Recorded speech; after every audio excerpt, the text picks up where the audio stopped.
আব্বা এতদিন পর পাইছেন, তাড়াতাড়ি করে খায়েন না, আস্তে ধীরে খান, মজা বেশি পাইবেন। এই যে আপনার চা, এ ধরেন এ ধরেন, চাটা খান। কারেন্টটা গেছে তো, গরমে একবারে জীবনটা শেষ হয়ে যাইতেছে। আর বলো না বৌমা, এক তো অন্ধ কিছু দেখি না, তারপর যদি কারেন্ট চলে যায় আরো অন্ধকার লাগে। আব্বা আপনার কি খিদা লাগছে, কিছু খাইবেন?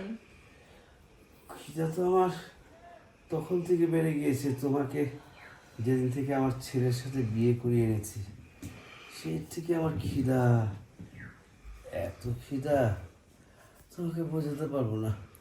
এটা কথা কি আব্বা জানেন, আম্মা তো মারা গেছে কবেই, বুঝছেন? বাড়িতে তার কেউই নাই যে ওইরকম ভালো কিছু রান্না করে দিব আপনি খাইবেন। আমি আসার পর তো আপনার যখন যা মন চাইছে আমার কাছে কইছেন, আমি রান্না বেড়ে দিছি, আপনি মনটা বেড়ে খাইছেন।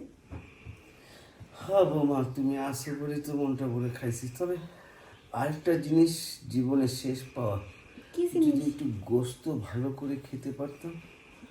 তুমি কোথায়? ও চিন্তা করেন না আব্বা, আর এই যে ফ্রিজে মাংস আছে, কি মাংস খাবেন? গরুর মাংস না মহিষের মাংস না খাসির মাংস, কোনটা খাবেন?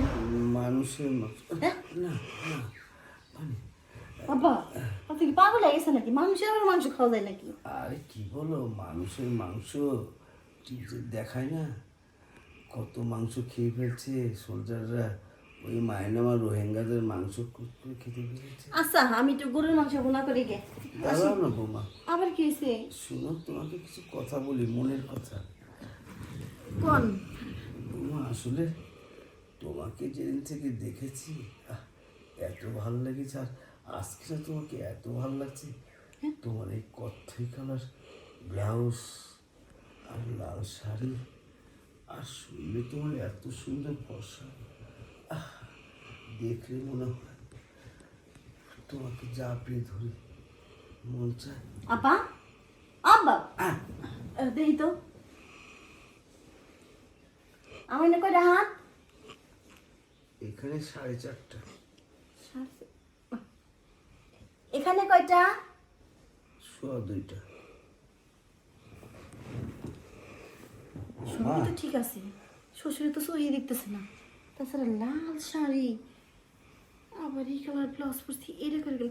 আব্বা আপনি কি সই দেন? না, তাহলে কইলেন কেমনি যে আমি লাল শাড়ি পরছি, তারপরে কমলা কালার ব্লাউজ পরছি? কমা হাতে রে। আরে মনের চোখে দেখি তোমাকে, আমার ভিতরে একটা চোখ আছে, এটাতে দেখা যায়।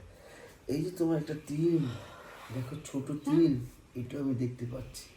মনে চোখ দিয়ে না দেখেন? হ্যাঁ, আর কোথায় কোথায় জানি তোমার তিল আছে মনে হয়, যাক। যদি দেখতে পারতাম।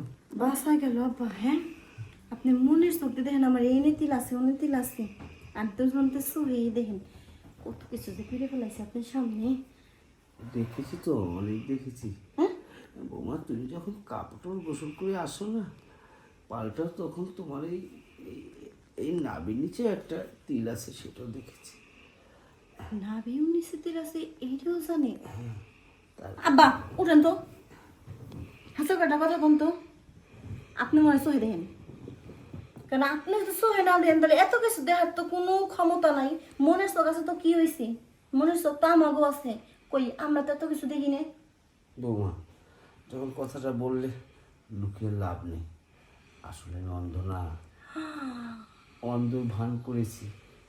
যেদিন থেকে তোমাকে আমার ছেলে বিয়ে করেছে, সেদিন থেকে তোমার দেখার পর আমার মাথাটা খারাপ হয়ে গেছে। তার মানে আপনি কি কইতেছেন আব্বা? হ্যাঁ আমি এতক্ষণ যে এই যে কাপড় টাপড় খুইলা খালি ব্লাউজ পরে নে বইয়া রইলাম, সব দেখে ফেলেছেন আপনি? খালি এটা না, অনেক সময় ব্লাউজ ছিল না, কাপড় ছিল না, তুমি ওই আয়নার সামনে অনেক সময় পোজ দিতে, সেটাও দেখেছি। থাক আব্বা, আর কিছু করা লাগবো না, আমি সব বুঝে গেছি। তাহলে আপনি এতদিন আমার হাতে নাটক করছেন এগুলো দেখানোর লিগা? হ্যাঁ বাবা, খালি তোমাকে পাওয়ার জন্য। শোনা বাবা, হ্যাঁ আমি না আসলে অন্ধ হয়ে গেছি তোমার জন্য। আমি তোমাকে বিফল দেবো না, আমার সয় সম্পত্তি যা আছে সব কিছু আমি হুইল করে ফেলেছি তোমার নামে। আমার গাড়ি বাড়ি টাকা পয়সা যা আছে সব দিয়ে দিচ্ছি। সত্যি করতেছেন আব্বা? বাড়ি গাড়ি যা আছে সব কিছু আমার নামে লিখে দিবেন? আমি বিশ্বাস না করলে তুমি ফাইল দেখো, ফাইলে সব তোমার নামে আমি লিখে লিখে করে হুইল করে উকিলের সাথে সব কমপ্লিট করেছি। আপনি সবসময় মিশা কথা কোন আব্বা। আপনি যে ছোট ছেলেটা আছে না, ওই ছেলেটা কাজ কাম কিছু করে না। আর বড় ছেলেটা মানে আমার জামাইটা সারাদিন কত পরিশ্রম করে, কিন্তু ওর দেখাই পারেন না, সবসময় খেট খেট করেন। আর ছোট ছেলেটারে আদর করে মাথায় উঠাইছেন, এই ফ্ল্যাটটা রেখে দিছেন। কে ওইটা কি বড় দণ্ডে দেওয়া যায় না? কিচ্ছু দিইনি তাকে, তাকে ওই উত্তরপাড়ার জায়গাগুলি শুধু দিয়ে দিয়েছি, আর বাকিটা তোমাদেরকে দিয়ে দিয়েছি। ওই যে আমার ডয়ারে হুইল দেখো, সত্যি কথা দলিল দেখো, তোমার নামে দিচ্ছি।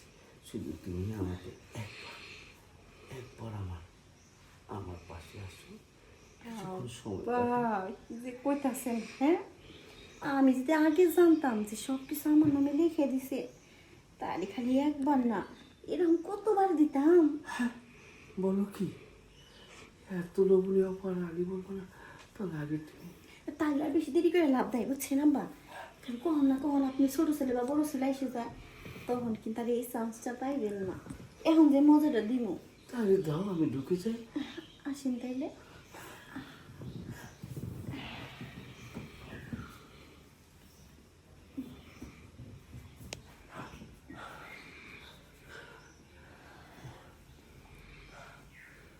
বাবা, মনে হয় জোর হয়ে গেলাম।